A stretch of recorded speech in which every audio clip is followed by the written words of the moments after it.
Hi! Sa mabilisang paraan, ako si Rich Clark Mansueto at ito ang A Day in My Life as a Student. Sisimulan natin ang araw ko sa campus kung saan kailangan maging focus sa klase at tatapusin sa aking study desk sa bahay. Handa na bang makita ang bilis ng buhay estudyante? Tara na! Sabi ko sa sarili ko, ngayon na ang oras para maging masipag at organisado. Tama na yung mamaya na o bukas na lang. Kailangan ko nang ayusin ang sistema ko. Alam mo na, yung tipong wala ng cramming sa gabi. Ayoko na yung feeling na nanginginig ka sa kaba dahil kulang na lang ang oras. Simulan na natin ngayon para chill na lang ako pag malapit na ang deadline.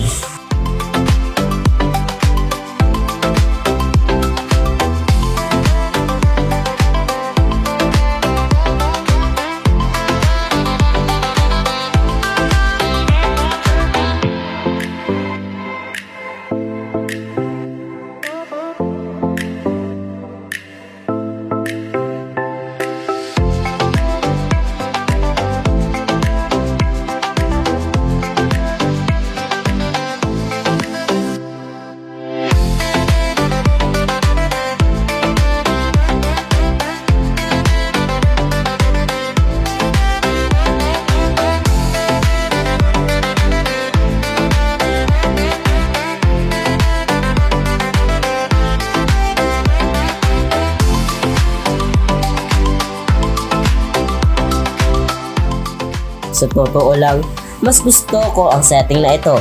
Ito na talaga ang safe space ko, ang comfort zone ko, at ang battleground ko. Yung peace na hinahanap ko pagkatapos ng umagang chaos sa school. Walang distraction, sarado ang pinto, at naka-airplane mode ang phone ko para wala ng notifications na magpapabagal sa akin. Yung tahimik lang, at syempre, yung lamig ng fan. Perfect vibe na sinasabayan pa ng instrumental music sa background. Feeling ko, mas effective ako mag-isip dito. Nakahanda na ang lahat ng gamit ko. Ng papel, mga paborito kong lapis, at mga iba't ibang kulay na kailangan. Lahat ay organized at malinis. Handang-handa na akong gumawa. Mas mabilis makita at makabuo ng tamang composition sa ganitong kalmadong lugar. Talagang nasa peak ang concentration ko. Kaya kahit ginagabi na, tuloy lang. Kahit midnight na, hindi na ako titigil. Ayoko na i-delay pa ang mga assignments na ito. Mas maganda na ang tapusin na ngayon para bukas wala na akong guilt na dala-dala. Para na rin makatulog ako ng mahimbing at walang iniisip. At handa na akong ipasa ang aking masterpiece.